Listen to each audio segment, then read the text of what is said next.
Hey, Shelby. Hello. A Gosh. familiar face. What's up? Sure that you're on Zoom, that you're spending this hour with me. My name is Kate Bingaman-Burt, and I am coming at you from Portland, Oregon, where I am a professor of graphic design at Portland State. I'm an illustrator, and I am also the owner of Outlet. But first, currently, I am the associate director of the School of Art and Design at Portland State, and I'm also the head of the graphic design program. I just started teaching my 14th year there this fall. 4 years ago, I opened Outlet, which is where I'm sitting at right now. I don't teach at school on Wednesdays. Wednesdays is my Outlet day. But Outlet is a community print studio. It's an event space, holds a zine library, and it's also my illustration studio. 3 years ago, I had my kiddo, Hank, who rocks my world on the daily. As you can see, I am training him for future employment at Outlet. And fortunately, he really likes to come here and hang out. So that's been pretty fun to kind of share this space with him. He likes to make prints on the riso, which of course, I love that. And then 2 years ago, I hired Leland Vaughn, who also rocks my world on the daily, and they are Outlet's full-time studio manager. And starting in 2022, we're making it official. Leland is going to be partner in Outlet with me. We're like, again, things just change and evolve all the time. And I am so stoked to be able to kind of officially share this printing journey with Leland officially. And as we all know, 20 months ago, the pandemic shut almost everything down. So I love what's called a good third space, and Outlet is such a good third space. And so when we're talking about theories of community work, a third space is a social place that's separate from the two main social environments of home and the workplace. Although Outlet is my workspace, I see it functioning for the community as a third space. And during the pandemic, it really became my home base for teaching at Portland State, for hosting now, a bunch of virtual workshops, which we had never intended to have happen when we first opened Outlet. It also was the space where I produced all of Portland State graphic design lectures and events, which there were a lot of. And it's also the place for my illustration practice, where I have had the pleasure of illustrating for a wide variety of clients. And it's also the place for my personal practice that mostly focuses on the objects that we buy and the stories and emotions behind our stuff. And it's also the space where we print up work for so many talented illustrators and designers all over the country and ship it out. And finally, Outlet is also a community hub for printing and distributing protest posters throughout the Portland area, thanks to the hundreds of people that we have had safely step through our door one at a time to pick up posters to shout and share over the last 20 months or so. During the pandemic, we quickly realized that our mode of delivery needed to change. After many panicked weeks, Leland and I flipped our in-person workshops, our very in-person workshops, to online workshops, and we made the announcement that we were open for virtual printing, which again, we never did online orders. It was so important to us that this space be experienced in person. But as you all know, plans change. What's that quote by Mike Tyson? Mike Tyson, the philosopher Mike Tyson. Everybody has a plan until they get punched in the face. And that's exactly kind of how it was with the pandemic. And I know a lot of us, you should all quote Mike Tyson. I just want you all to know that. So we very much took our in-person business and turned it into a virtual business. Also, I want to state that Outlet is not a nonprofit. It is our job to make sure that it is also functioning as a business. We were not going to lose this place. We are grateful every day to have the opportunity within the setting to empower people and create space for community.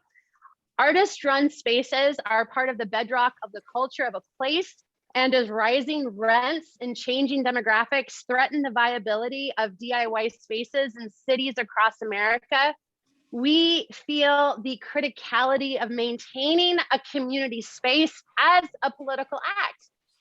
We maintain outlet in the spirit of and with inspiration from other community art spaces in the US and beyond, such as Amos Kennedy's Pile of Bricks print shop in Detroit, The Arm, which is a community letterpress print shop in New York City, Matter, which is in Denver, Colorado, an amazing print shop and project space run by Rick Griffith and Deborah Johnson. And because of the magic of the internet and this whole pandemic, I feel like I was able to bring Rick Griffith in to talk with my students last year. And through that relationship, he's just such an awesome dude. And I don't think that would have happened if we hadn't been in this pandemic state. But what a great resource he is and Deborah is for Denver. It's such a cool spot. But anyway, this talk is not about Rick. Sorry, Rick. I'm not going to talk about you anymore. And prior to opening Outlet, I sat on the board of directors for a place called the Independent Publishing Resource Center. I was there for about 5 years, and the Independent Publishing Resource Center is Portland's own radical community art space, which has been in operation since 1998. And it was so fascinating just to kind of see all of how that operated and worked in the nonprofit lens, for sure. So again, so many good art spaces in the country that are operating, and I encourage you all to check them out. But first, let's dive a little bit deeper into Outlet, okay? So I mentioned that I opened up the space in 2017. I opened up the space in 2017 with the intentions of having more of a public studio space and zero intentions on making it the full-time risograph print studio and workshop machine that it is today. Did not have that intention. Pre-quarantine times, we would host a variety of events from book release parties to drawing parties to print parties with a wide variety of creative workshops from a wide range of creative people. I cannot believe that we would cram people into the space like this. Like even just looking at these photos right now, I am just like sweating with how close we are to each other. We offered our first risograph workshop in August of 2017. And since then, we've had almost 2,000 risograph workshop students, both in real life and online, learn about this wonderfully quirky print process. So for those of you wondering, what the heck is a risograph? It's a wild machine. It looks like a mild-mannered photocopier, but it's an aggressive color and texture machine. And instead of showing you a slide of these machines, how about we take a little tour of Outlet? I've set up a camera, which I'm going to switch on over to the iPad. So Shelby, let me know if my sound gets weird. I don't think it will. I've done this before, but are you all ready to go on a tour to see the space? Let's go on a tour. Okay, so I'm walking on over. Okay, I need to put my glasses back on so I can see what's going on. Okay, this is Outlet. It's about 600 square feet, and it is just, well, I'm reshelving some stuff right here, but it is a combination of a lot of things. We have part kind of store retail space. We have prints where all of our different kind of risograph students sell their work. I sell some of my stuff here. I've got different books, different prints, cards, zines, some of my ceramics, more prints. And then it also houses a 2000 title zine library that's open to the public, and people can just kind of come in and explore. So I just saw a conversation. Tay said he couldn't see anything. Are you all seeing what I'm showing? Okay, good. Yeah, I think it's just a matter of toggling around on what the priority of your little thumbnail is. Yeah. So if you, Shelby, are you able to highlight the iPad, spotlight it for people maybe? That might be helpful. Oh gosh. Am I asking you to do too many things? No, I just don't know if I know how to do that. What I did is I went back into the general thumbnail view, and then the the one I did is I hit the little ellipses when I hover over it, and then I could pin it. Perfect. So Let's I don't do it. know if that works for you all as well.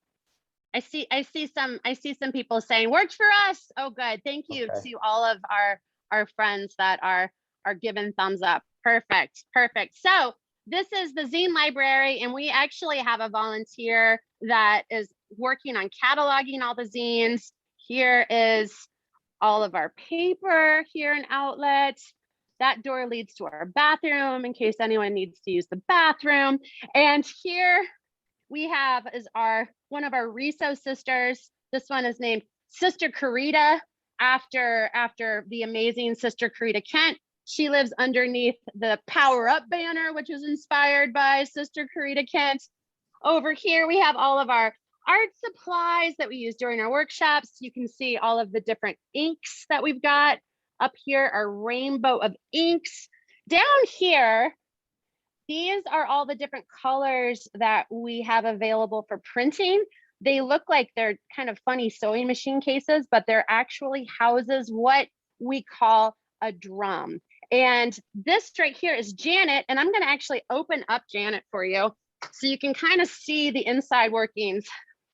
This is the inside of Janet. And again, the risograph sits on the spectrum between offset lithography and screen printing, basically. And again, it looks like a photocopier from the outside, but inside is where the magic happens. And I'm going to wake up Janet so you can kind of see a little bit more of the insides here. But inside of Janet right now is a blue drum. And the drums are what I just showed you along the wall. And this is the stencil that the image gets burned into. And then this is the ink that comes out. And that is printing. Again, you put your print on the scan bed and you get a beautiful, beautiful, beautiful print. And you can see a lot of the prints that we've got hanging up on the wall here too. And so if you want to learn more about risograph printing, we offer a variety of online workshops that you can sign up for if you're interested in learning more. This is little Tina, another one of our machines. This is a yet to be named giant mega double drum machine that is going to be online starting January of 2022. So if anyone has suggestions for names, we are taking naming suggestions for our yet to be named machine. Big Bertha, Heidi, that's a cool name. I like that one. That's a good one. And then this is the original Mike Tyson. This is the original Risa that started everything. Her name is Barbara, and she was found in a church basement about 10, 11 years ago. And she really kicked everything off for us. She was the machine that we did our first workshop on. She was the machine that we did our first prints on. She was the machine that really gave birth to all of the other machines in here. Barbara is retired now. Barbara is living out her days as a standing desk, holds prints for us, all that good stuff. We love Barbara. Barbara does not work for us anymore. And also this box was just delivered by the UPS man, and it's a brand new drum that we are excited to put into usage. And then over here, more cards. And then we've got our protest poster table that are free for anyone. When they come in, they can take them. And then I'm going to walk upstairs. We're almost done with the tour, folks. We're gonna go up the stairs. I'll try not to trip. Do not tell the fire inspector about how we use our stairs for storage. This is very, very unsafe. And I'm sure a fire inspector probably wouldn't like all of the string lights that we have hanging precariously as well. But you know, please don't tell anyone. So this is my giant neon dollar sign. This is my wall of just like a bunch of different work samples from just work over the years. Got a card. I did cards for Hallmark for a while. Here's a candy bar that I did. Here's a zine that I made about Oprah and her favorite things. Here's some books that I published with Princeton Architectural Press. Some notepads, tattoos, more books and stuff. This is my very, very, very first digital camera. Let me see if I can get that for you. Where did you go, digital camera? Oh my gosh. Oh, there it is. There, look at that brick of a digital camera. I bought this for $500 in 2002. It's 2.1 megapixels, but it was the very first kind of public art project I've ever done. And from 2002 to 2004, I photo documented every single thing that I purchased. And I made a website called obsessiveconsumption.com. And I uploaded everything to this really cumbersome Flash website. And I gave ratings to stuff. It was internet art, as we used to call it. And I still keep that camera. I love it. Love it so much. I think I can still make it work too. I have the charger as well. Anyway, Leland came in here. There's Leland. Hi, Leland's working on stuff. We're actually after this meeting or after this talk. Hey, could someone mute the person who's talking? Thanks, Shelby. After this tour, Leland and I have our weekly operations meeting, right? We sure do. And I'm sure Leland just loves that I have them on screen like this. I know, love it. And then you do have a cute beanie on today. But this upstairs, we've got party downstairs, business up top. We are the mullet of print shops. This is where Leland does a ton of work. This is my drawing table where I do a ton of work. And this actually is kind of a nice segue to the next part of this talk, because I want to talk about kind of my family a little bit. But this drawing table, thank you. Millie said that table looks amazing. Guess what? I'm going to tell you about this table. This drawing table was my grandmother's drawing table. And my grandmother was a children's book illustrator from the time she was 19 until she lost her central vision in her mid 70s. And she made tons and tons and tons of illustrations and coloring books. And her studio was one of my most favorite places to be. And I feel like watching her work was incredibly formative and just incredibly inspiring to all the things that I do now. So that being said, I'm going to put the iPad down and talk to you a little bit about my grandma. How about that? So I'm switching you back here to a better view of the space. We always like to have outlet the space as a Zoom participant in our workshops because we're dorks like that, but we also really like this space. And I, again, thank you for letting me kind of take you on a little tour of where I have spent so much time, especially over this last 20 months.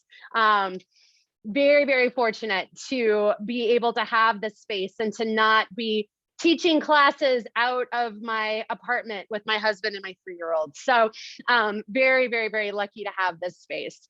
Okay. Oh, thank you. I do love my studio. I love it. So let's go back to talking about my grandma. So I grew up in a family of artists. My mom and dad, they were weavers, fiber weavers. And my grandma and grandpa were illustrators. One of my favorite places growing up was my grandmother's studio. Again, she was, as I mentioned earlier, she was a prolific children's book illustrator, and she drew over 1,000 titles during her 55-year career. And just the experience of being able to grow up in that space was just absolutely wonderful. And then with my parents, you know, making weavings and being artists for their living, I feel really fortunate that it was normalized that making things with your hands was something that you could do. And so again, big thanks to both of them. This photo of my mom and dad and me in the middle was taken in 1981 at one of the art shows that they did. And it just blows my mind because my dad he's smoking a cigarette inside. Like, that's just like, I feel like that's just like such a 1982 dad thing to do, I guess. But anyway, we've come a long way, baby. Okay, so I want to talk, I skipped ahead a bunch of slides here. Sorry, let me go back here. Okay, so here we are in 2021. Most people know me as an illustrator, and I spend my days drawing for a healthy list of clients. But this is something too, again, growing up with an artistic family, growing up with, being around my grandma who was drawing all the time. I actually really hated drawing. I hated drawing. I did not feel comfortable drawing in the slightest. I was a creative person, but drawing was my least favorite way to make stuff. I loved drawing when I was little, but around 4th grade, my love for making marks was absolutely destroyed by the fear of making a mistake. This way of communicating for myself was zapped from existence, and I looked for other ways to express myself. So you might be thinking, when did I decide to draw? So here we are now. I'm in my mid-20s. And this is something Shelby had mentioned earlier about my credit card drawing project. In my mid-20s, I racked up $25,000 of credit card debt, and I felt absolutely stupid and kind of powerless in this process. And that was when I decided that I would draw. I would draw again, but as a form of punishment. So I decided to draw all of my credit card statements until they were paid off. So when I started my credit card project, I hated drawing so much that, again, I considered it as a form of punishment. Drawing my credit card statements was the equivalent to writing "I will not be stupid with money" over and over and over again on a chalkboard. This project, when it first started, wasn't fun. But again, that wasn't the point. But however, as this project progressed, my debt went down, and I started to actually take pleasure in making repetitive lines, drawing type, and focusing on the subject at hand. And 2 years into the credit card project, I decided I wanted to draw something else in addition to my credit card statements. And this is where my daily purchase drawing project was born.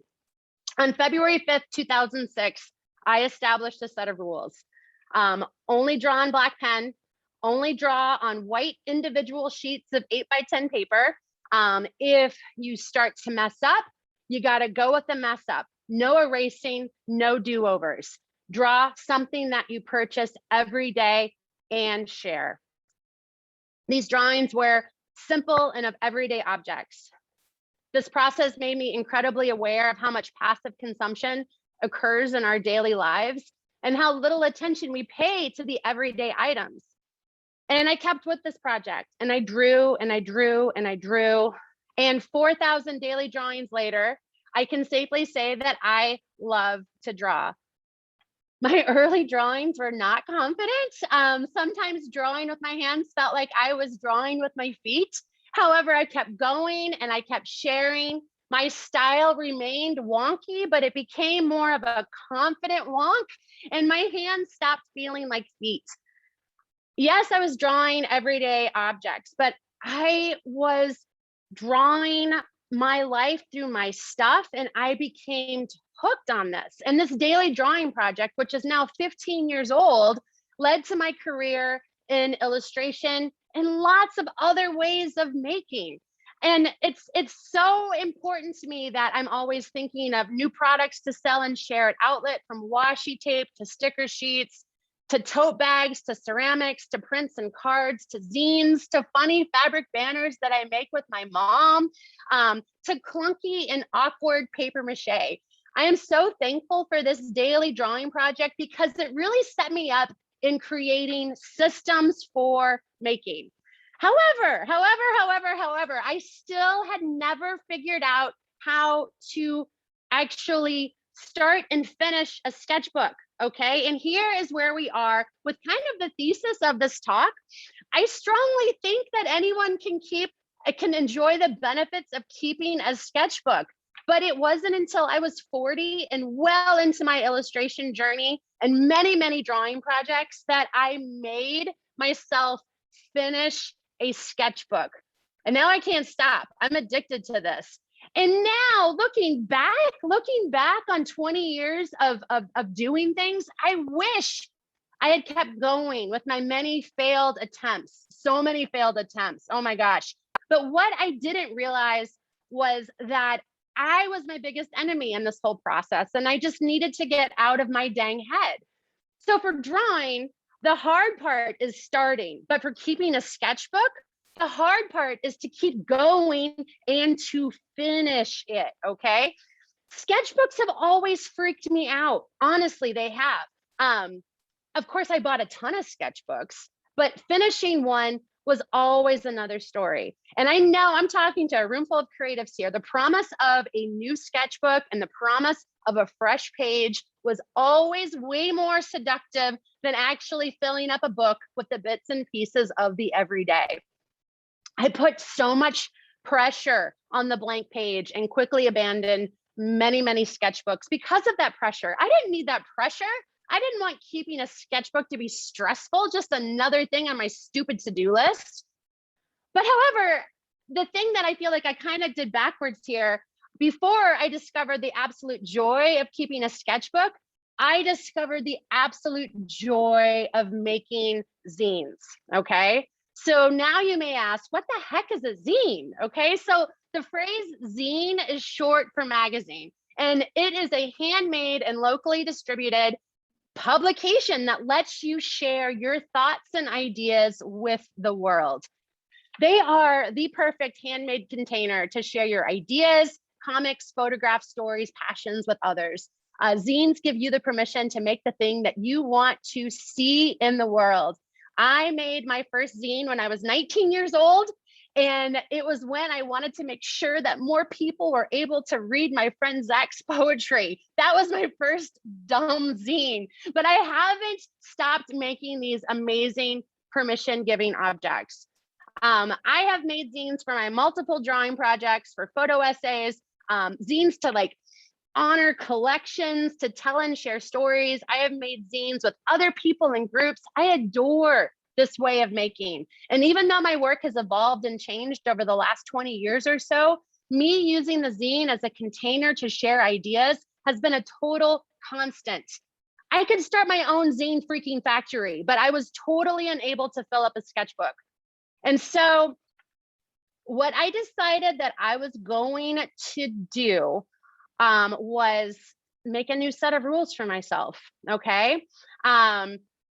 In 2014, I allowed myself to take a break from the daily drawing project. I want you all to know, for those of you that maybe do like daily projects or automated projects, you can take a break from those things, okay? I know sometimes it's like, oh, I can't stop, or there's no joy in this for me anymore, but I should keep going. People are gonna think that I am a loser if I quit this project. You can quit. That is your project. You can do whatever the hell you want with your project. So in 2014, on the 8-year anniversary of my daily drawing project, I took a break from it. I focused on freelance work. I focused on more teaching. I opened up Outlet during that time. I was making work I was excited about, but you know what? After being away from that daily making time, I missed it. I really missed it. And so as a 40th birthday present to myself, I returned to the daily drawing practice on August 12th, 2017, which I'm so glad that I did. Now that I'm like 4 years beyond that restart, it's one of my most favorite things. I'm so happy to kind of like, you know, if you love something, set it free. I like set it free and I'm like, no, wait, come back. And you can do that. And that's what I did. But I also kind of approached this return to drawing is I kept the same set of rules that I had previously created for this project, but I added a new one. These drawings were to be kept in sketchbooks because I'd mentioned earlier they were on individual sheets of paper. I'm like, these drawings are living in sketchbooks now, with the goal of filling book after book with not just my daily drawings, but with scraps of paper, lists, watercolors, pencil drawings, and whatever the hell else I wanted to gather and document my life through this sketchbook. And with this new rule system set in place, I altered my relationship in keeping a sketchbook. So this right here is my very first and full finished sketchbook from 2017. And again, I was so giddy. Then I'm like, oh my God, I started and finished something. And this was the first sketchbook that I had actually finished after 20 years of feeling defeated by one. And let me tell you, it is damn satisfying to see the sketchbook stack grow and grow and grow. Now, almost all my projects start in a sketchbook and end up in a zine to share.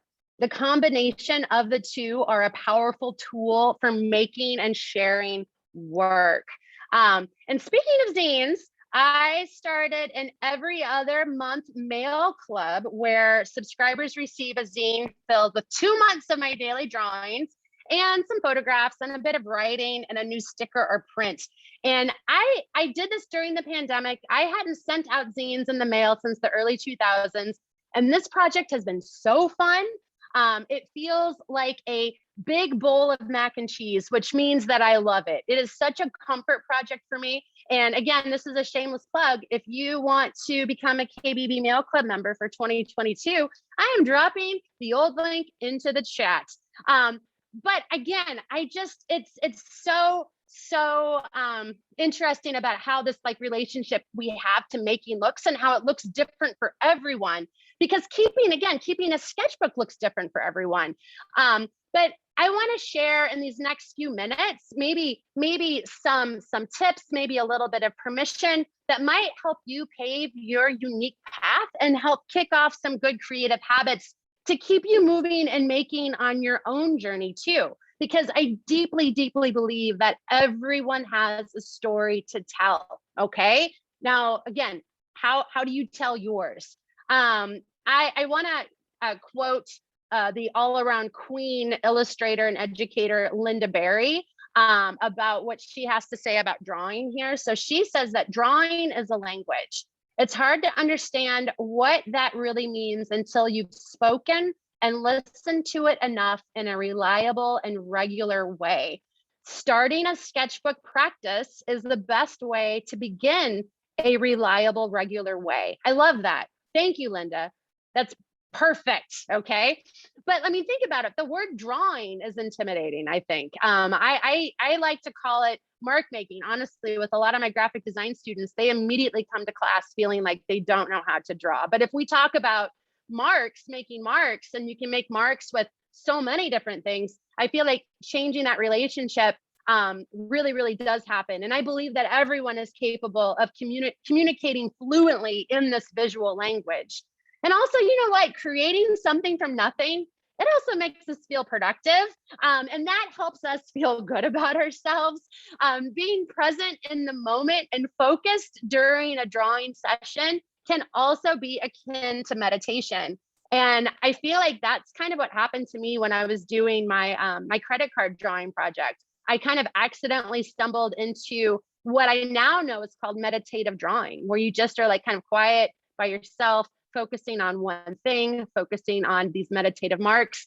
And for someone like me who is always talking to people, always doing things, it's so nice to have that, you know, half hour out of the day where you just are quiet and you are focusing on one thing and you are thinking about your relationship to that thing and you are making marks. It's meditative drawing, and I absolutely love it. So a little bit about inspiration. My inspiration for making is really rooted in the objects that we use in the everyday. And I want to share with you some examples of making from the everyday that I've enjoyed in the past. And again, feel free to use these ideas, but also search for content that's meaningful to you for telling your story. Because when you're telling your story, it makes this process so much more rich, and you will be so much more invested in the outcome if you're cultivating your own voice. And the best way to cultivate your voice is through making piles and piles of sometimes not so good stuff, but usually that will yield some pretty good stuff too. But you gotta make and sift through for sure. So I'm just gonna flip through some of my over the years, some of my ongoing drawing projects alongside my daily drawing project. I have a very slow drawing project where I'm trying to document all of the records in my record collection. And usually I'm either like listening to it as I'm drawing it. And this one has it's not something where I'm like, this is something you do every day. It's like, this is just an idea that I can tap into if I am looking to draw something.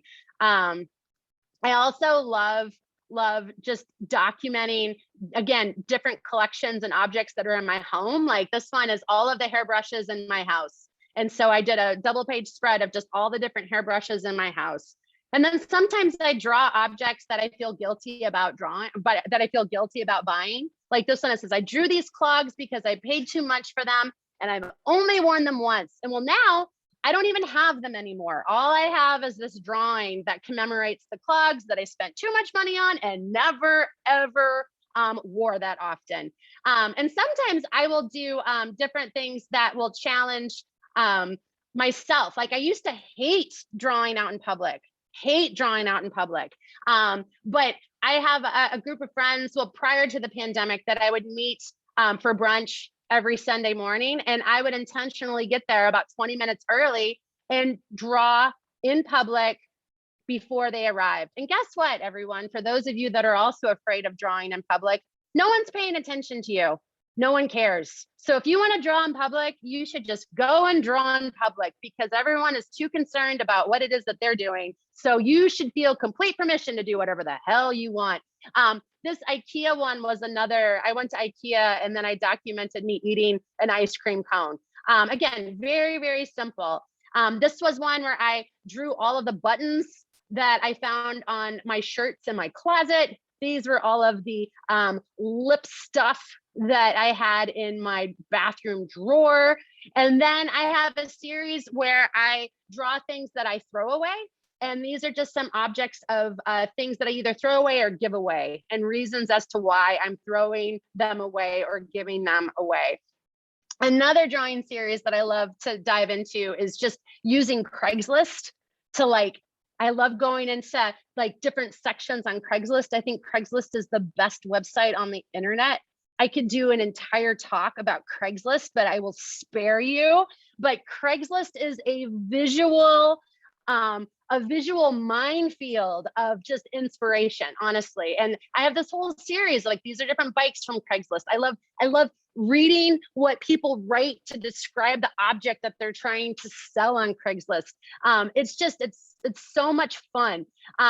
This is another series of drawings. I've got sunglasses from Craigslist, a bunch of rugs from Craigslist. It just doesn't go. I moved. That's the reason I'm getting rid of it. Our loss is your gain. I mean, I love Craigslist. It's such a beautiful, beautiful picture of people too. It has, I don't think the design has changed since it first started. It still works so well. Craigslist. I'm done. No more about Craigslist. And then I just kind of sometimes create drawing scavenger hunts for myself. I love kind of going on walks or going out and just being I'm going to find objects that are green. And then music is also another big theme. I feel very uncomfortable about how I draw people, although I really love drawing people. So I kind of challenge myself to draw faces more. So these are all the different stages of Paul Simon. And then I also do these little things where I have a lot of meetings as the associate director of the art and design school at PSU. And so meetings can be awful. And so I do a lot of drawing during meetings. I draw, these are people that I on Zoom, stuff like that, where it's meetings are awful. So it's just kind of how do you make things a little bit more interesting for yourself? And that this is, I like to draw people on Zoom especially when I'm not an active participant in a meeting.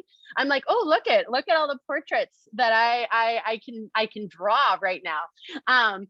And so, again, I love collections and things. I have a whole collection of thank you bags. And then sometimes just drawing off the page, drawing on Post-it notes, drawing on napkins, drawing on your windows. But most importantly, like this whole thing, this is your sketchbook. I don't let myself start over. And this is one that just went really haywire. This was actually was supposed to be a daily drawing. I hated the way it was working.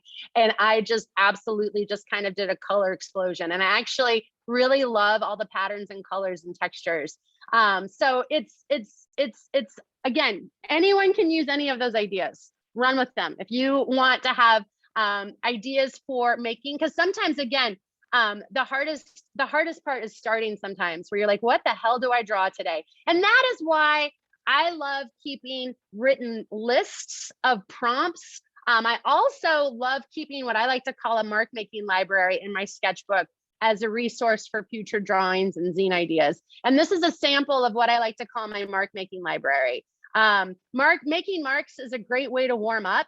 I use my daily drawing project as a warm up before I dive into a bigger drawing project. But also making these marks, it's just, you're not putting a lot of pressure on yourself. You're just figuring out the way that your drawing materials are working, or different lines. It's so nice. It's just a good way to, it's good to stretch before working out, and making marks is kind of the same thing as stretching before a big workout. Also, you don't have to draw at all, okay? I'm a big fan of using your sketchbook to hold images from magazines, newspapers, receipts, or whatever other ephemera crosses your path that intrigues you during your day.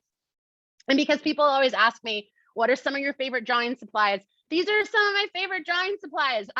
The pen that is on the left here, I do all of my daily drawings with Faber-Castell drawing pens. I absolutely love Faber-Castell superfine tip. I love the brush tip. Those are my primary tools, but these are some of my other fun ones. Like I love color pencils that also turn into watercolor when you add water to them. I do use traditional watercolor, but I really love a watercolor pencil. I also love charcoal pencils. This marker right here, this gray sign painter's marker, these are super cheap. They usually are always like on the bottom row of art supply stores in the pen section. No one ever pays attention to them, but they've got the greatest tips, and they come in a lot of colors, and they are always under $3. Those are so cool. They're Pentel sign painters markers. I also love Sharpie gel highlighters. The gel really is a fun texture, instant texture for drawing. I don't think it works well as a highlighter, but I think it's a great drawing tool. So, and then these guys right here, this is another example of a super chunky pencil that also turns into watercolor when you add water to it. And it's a Stablio, they're called Woodies, and they are so fun. They're so fun. But the whole key about this is just beginning. And like I mentioned earlier, I have always found just like, again, a blank piece of paper, a very, very intimidating thing. And that is why I feel like creating a library of marks and creating a running list of drawing ideas really helps make a scary blank sketchbook way less scary, okay? Way less scary. And again, you could just also use your sketchbook to be filled with marks. Like I kind of remember when my mom took a lot of phone calls with her weaving business, and because they worked at home. And I remember always kind of like watching my mom on the phone, but as she was talking on the phone, she would fill her yellow legal pads with the most amazing abstract marks from each call that she took.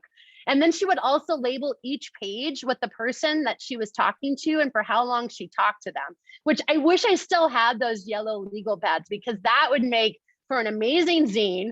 But again, an updated version of this could be a Zoom meeting doodle sketchbook, honestly. Like, again, creating that framework for making, kind of establishing those rules really aids in creation big time.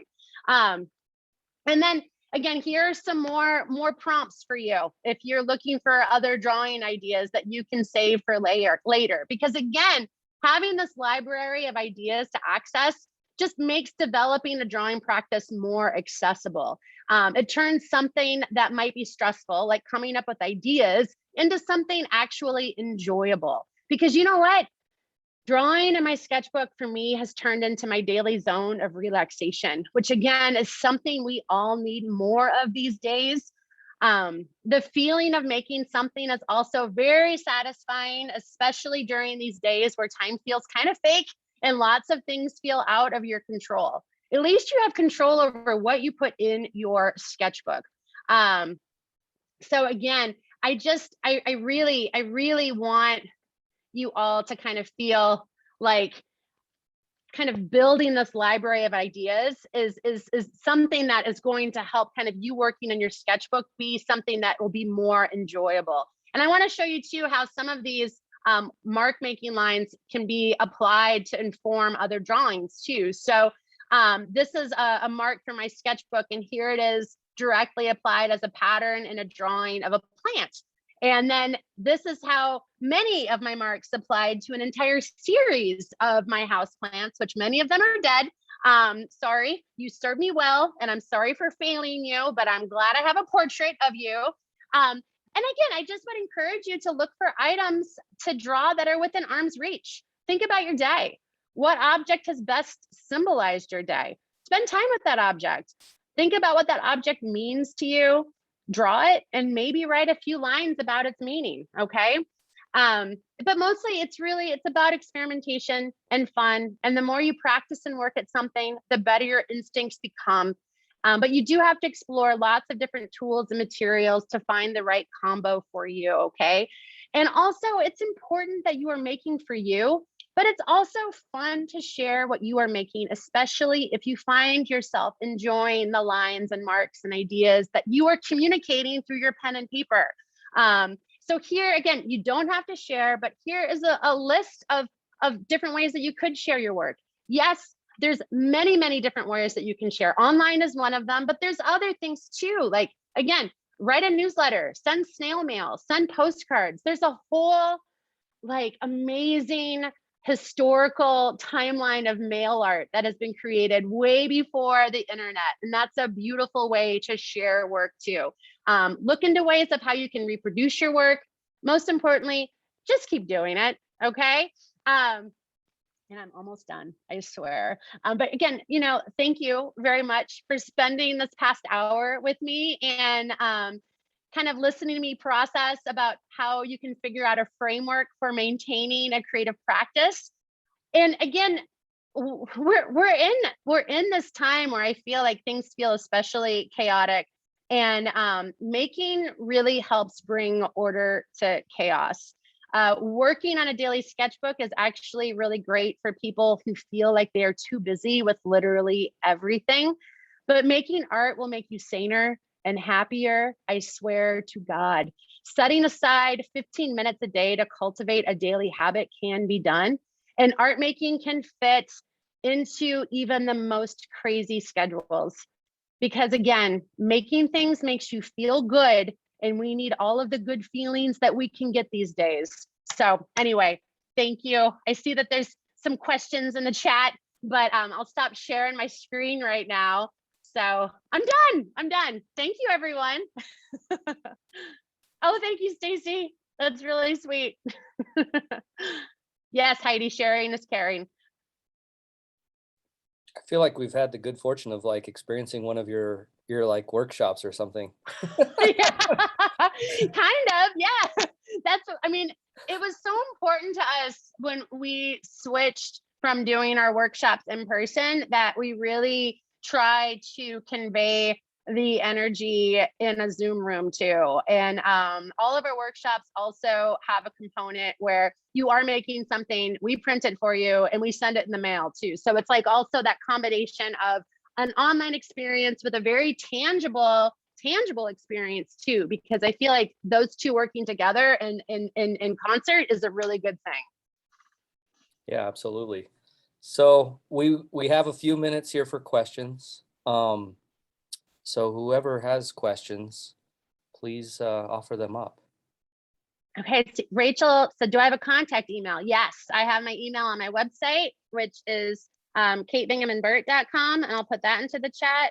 And I'm also on Instagram. If you're on Instagram at Kate Bing Burt, and I see some of those messages sometimes. Sometimes they go to a weird folder that I don't see. But and the second question is teaching advice on how an illustration student can become an art teacher. Yeah, start with workshops, honestly. Like, you don't have to be like, see if you like it even, you know, like before you're like, I'm going to enroll in a program, just like maybe there is something that you want to share with a small group of people, and like start with your friends. Like maybe you love binding books and you want to share some simple bookbinding resources. Get a couple of your friends together and do a hour bookmaking workshop and just see how it feels. And if you're like, whoa, I really like that, like keep developing that, keep pursuing it. Start small and just see if that passion is there. And then you can kind of dive in a little bit deeper too. Oh, Scott, what type of upkeep is needed for the risograph machines? So much. They are wonderful machines, but they are very mechanical and they need a lot of attention. And fortunately, Leland is a great person who pays a ton of attention to these machines. Also, these machines like to be used a lot. And so we had Barbara, before I opened up Outlet, it was shared between me and my friend Jason Sturgill, who I shared a space with. And we didn't use Barbara that much. And every time we went to use Barbara, it was always a deal. It was like either a drum was dried out or like there was paper misfeed. These machines work much better when there was a lot of care and attention paid to them all the time. So that's the kind of the short answer, Scott, the short answer. Zoe wanted to know any advice on selling zines either online or in local shops. I have made a ton of zines and always considered getting them in front of a wider audience. Yeah, absolutely. So Zoe, I feel like one of the best ways now to kind of sell zines is to just put it on Instagram. You could start an Etsy for your zines, kind of share your zines that way. You can also be following, there's an amazing amount of zines online, which I remember when the internet was becoming really popular, and a lot of people who made zines were basically like, oh no, zines are dying because the internet blogs are going to kill zines. And that so did not happen. And if anything, there are just the community is thriving even more. And I have 18 and 19-year-old students that absolutely are excited to make zines. We just had a zine pop-up at Portland State University yesterday from another organization that has a library. Like the zines are here to stay for sure. So Zoe, I also would reach out and see if there are like local bookshops. A lot of local bookshops also have zine sections, and a lot of local bookshops and local gift shops sometimes do consignment too. So that's another thing to consider too. So hopefully that's enough to kind of get you started in the right direction. Okay, Stacy, what's your process for riso printing artist's work? Like, do folks send color separations? Looks like you had more than just CMYK for colors. Yeah, actually, so we've got, if you'd like to go to outletpdx.com, we have a ton of print resources on Outlet PDX. We have a print with us section, and it's kind of we print from your files, and you would send in different files and we can assist with the file setup too. And it's really fun because we are able to do kind of like riso's interesting with photographs, because we kind of do like an off-kilter CMYK, because we don't have we have an aqua drum that is replaced for the cyan, and we have a fluorescent pink that is the replacement for magenta. And then we have a yellow for the yellow, but everything is just slightly off kilter. But you can still do that 4-color separation process with like sunflower, or with flat gold, or with a blue that's called cornflower. So all the photographs that are printed with the risograph process it's delightfully quirky. Honestly, it's really, really fun. We have a lot of photographers that do print with us, and I was super into cross-processing my film when I was an undergrad, and just like doing just like the stuff that wasn't typical with photography. And so this has been a nice like translation for the things that I like to do in the late 90s to what's going on in 2021 right now too. So yeah, one of a kind prints, definitely. Awesome. Oh, Millie said, do you have a recommendation for a particular artist platform for posting art, digital or traditional, online with the intention of showing to get better known? Is Instagram a worthy platform? You know what? Instagram has always been really good to me, But like prior to that, like I was on Flickr. I mean, it's one of those things where it's like the platforms are always going to be changing. Okay. The one thing that's not going to be changing is your kind of desire and intention to make work and share. So yeah, you look at like, there's like, you can't really fall in love with just one platform. And I feel like that's kind of helped me a little bit throughout my career. Like I first started sharing work on a Flash website in 2001, and then I had like this funny newsletter that I like used in like a text edit document that I would send out to like 400 people. And that was like in the early 2000s too. And then all of a sudden in 2004, something called Flickr comes along. And I was like, why would people want to share photos with other people that they didn't know? Like, it was like, whoa, what is that? But from 2004 to probably 2010, Flickr was an amazing platform for me because it wasn't just about putting your work up there and leaving it there and hoping that someone discovers you. The best thing about Flickr for me was putting my work up there and then finding other people that was making work in ways that I found inspiring too, and reaching out to them and starting conversations. And I have a lot of in real life friends now who I met online through Flickr. And then Flickr never made a phone app and they screwed themselves, and Instagram came along in like 2011, 2012. And then I just migrated on over to Instagram. And I know that Instagram's not going to be here forever. But what I do know is that the internet is a great way to, yes, show your work, but it's a beautiful, highly effective way to be reaching out to people that are doing things that you are excited about and letting them know that you think what they're doing is great, and keep it up. And then conversations can happen from there. So it's very much like people first, and then also here's my work too. So hopefully that answers your question a little bit. Awesome. All right. Well, I want to be mindful. 102, stuck the landing. Yeah, thank you so much. I had a sense of your personality through your work, but it is very, you have a lot of great energy, and it's fun to hear you talk. Thank you, Shelby. I appreciate it. And thank you everyone for spending your hour with me. And again, really, really appreciate hanging out. Thank you so much. Yeah, thank you. See ya. Bye. Thank you. Thank you.